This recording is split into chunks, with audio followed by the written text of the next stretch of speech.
In the world of adoption and foster care, there are so many expectations. Big ones, quiet ones, ones we never say out loud. But there's one I want to talk about today.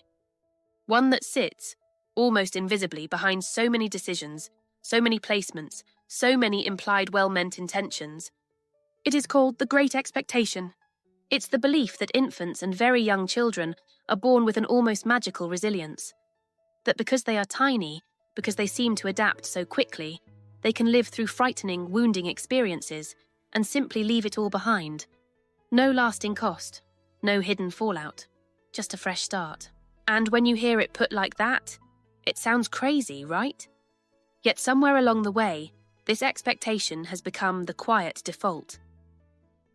For the majority of infants and young children removed into adoption or foster care, regardless of the reasons, we tell ourselves a comforting story. That a new family will be enough, that love will act like a reset button, that the past is too early to matter. This video isn't here to debate whether those removals should happen. Sometimes it is the only way to keep them safe. What I am questioning is what happens next. Because even when removal is the safest thing, it is still a rupture, a loss. And that loss doesn't float away. It writes itself into the nervous system, into the body, into the places where words haven't even grown yet. And then we place that child into a new home, and we watch them smile.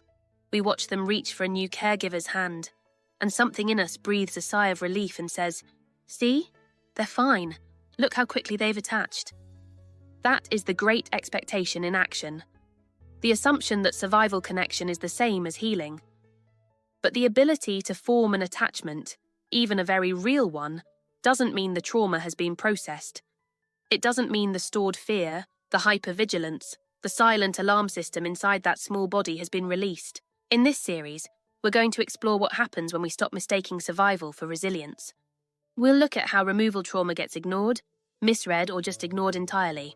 And we'll talk about what it truly takes to help these children build the kind of attachment that can hold them in safety.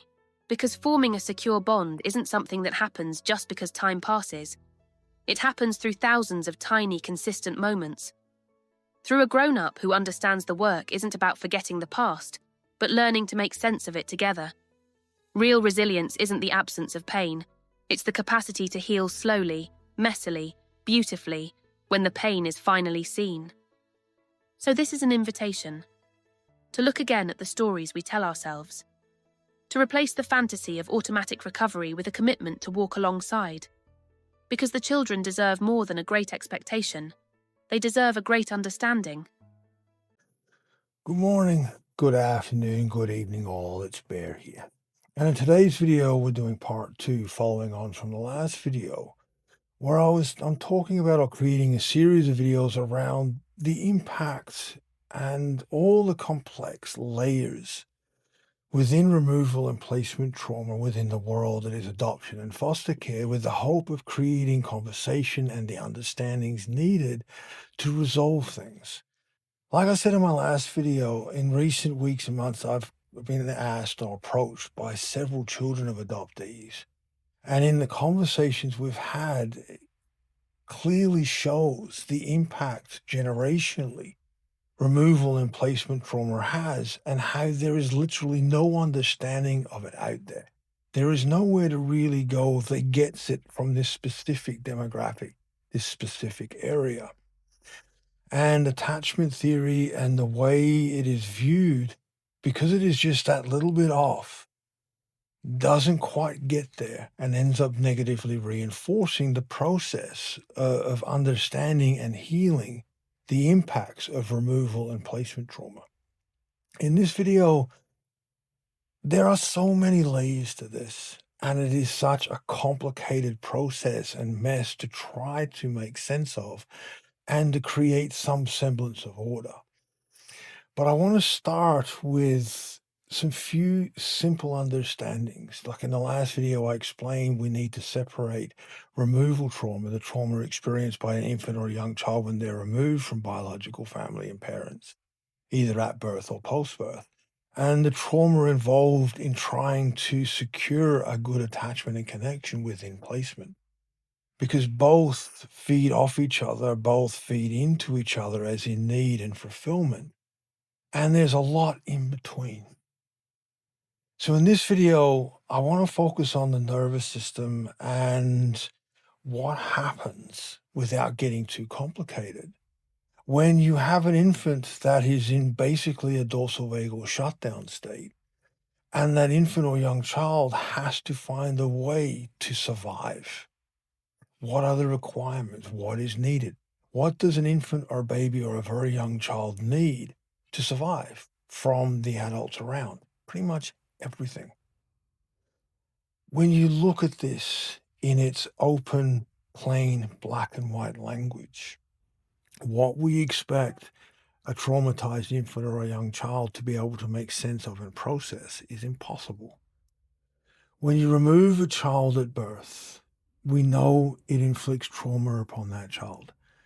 If you allow the latch-on belly crawling connection to the biological mother to appease certain aspects of the trauma that is the up-and-coming removal will create, you're also adding to layers of betrayal. When you're looking at foster care removals, the same deal. You've got all these layers of betrayal. You've got a vulnerable infant or a child in a place with no capacity to change their reality and their world, to make sense of it and to make it safe. We know that when we go through trauma, it is stored within the body, within the nervous system. We know when infants and young children experience complex trauma, either cross-placental, preverbal, early childhood, we know it fundamentally changes the neurophysiology. It changes brain structure. It changes the nervous system. It changes the way they develop. It changes the priorities their nervous system sets. And it changes how they will develop from that moment forward.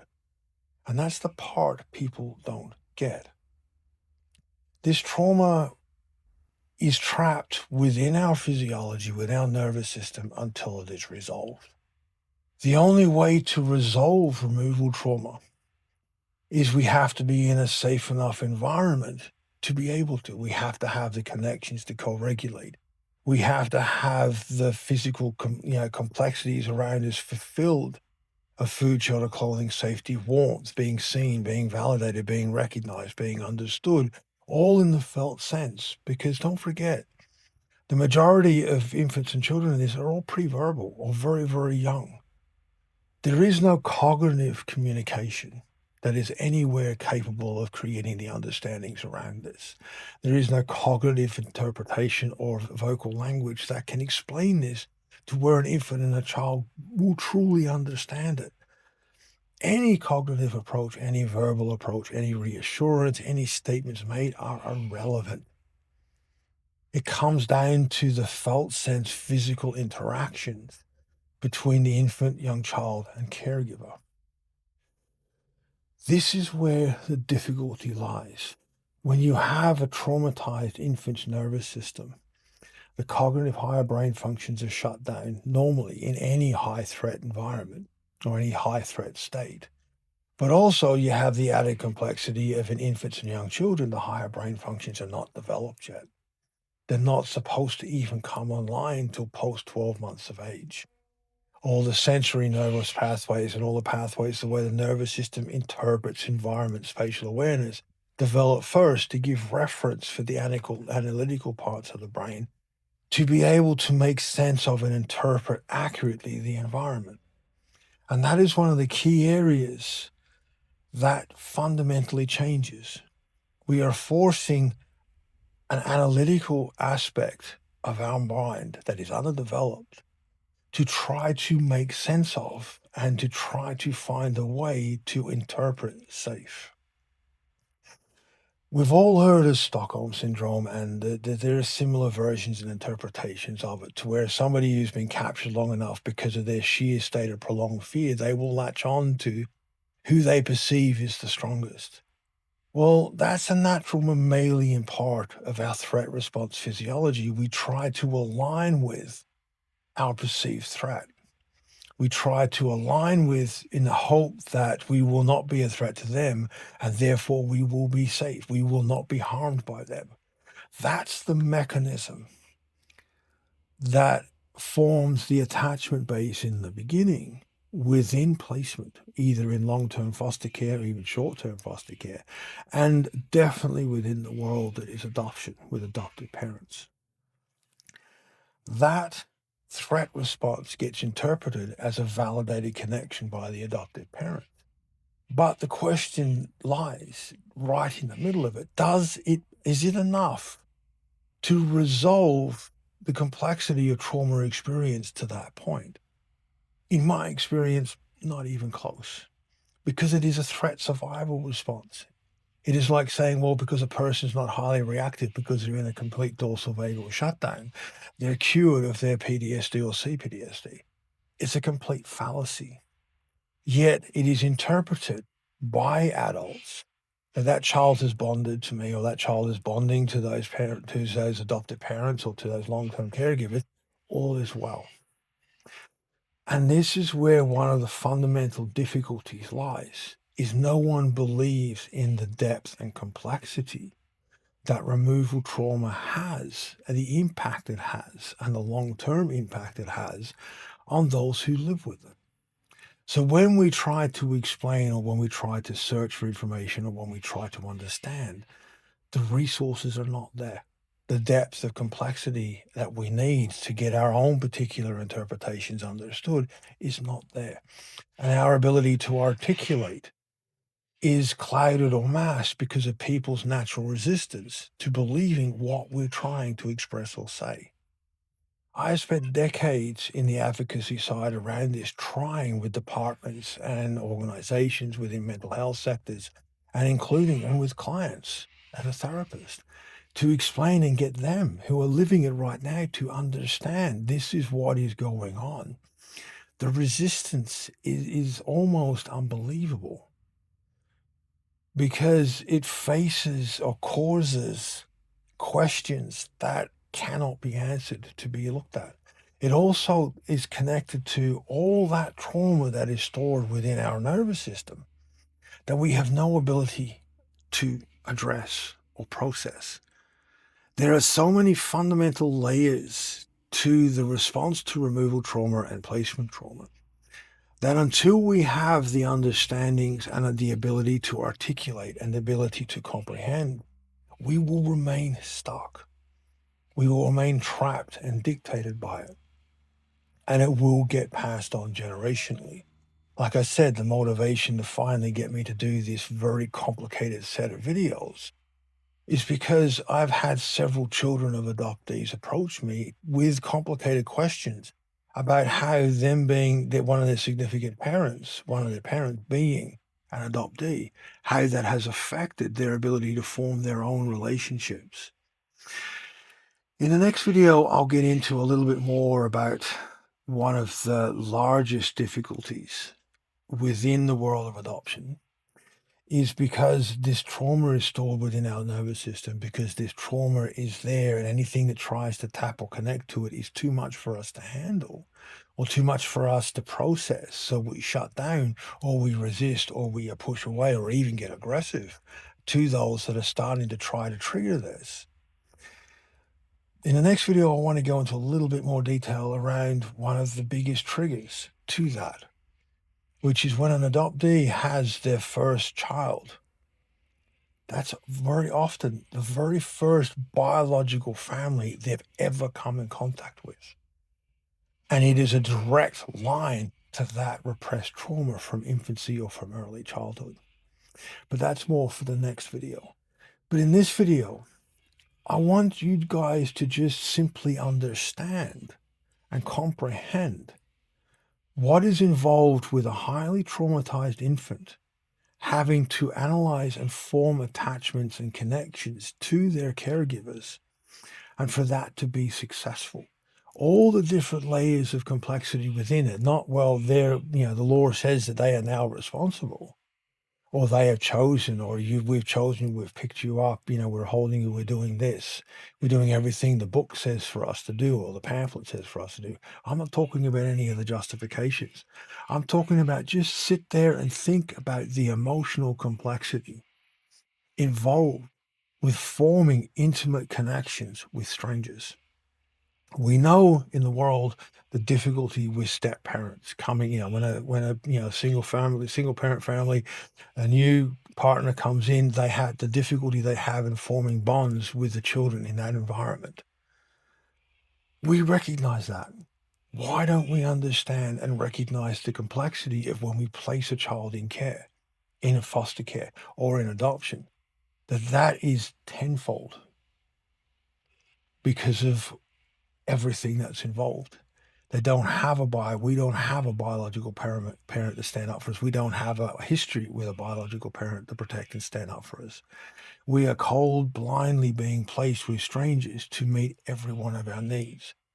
And yes, in the world of adoption, there are brilliant adoptive parents that are aware and that have done a phenomenal job in raising their adopted children to heal that trapped trauma through connection, through co-regulation, through all the years of being together and being part of adult dating and everything that's involved with creating a safe enough environment to heal that complex trauma. But they are, like I've said in countless videos, they are rare. The majority of this, our response to our trauma from being removed, because I am an adoptee, is met as or seen as a threat to their choice to adopt. And it ruins the connection or creates obstacles within the connection. And the felt sense on both sides limits any potential to heal the trauma of removal that is trapped within our nervous system. And at different stages through our life, that trauma is going to alter our choices, alter our decisions, alter our behavior, change the priorities of what we seek in our own connections, friendships, and relationships, in our own way, the way we view ourselves and our own identity, in our own health as we get older.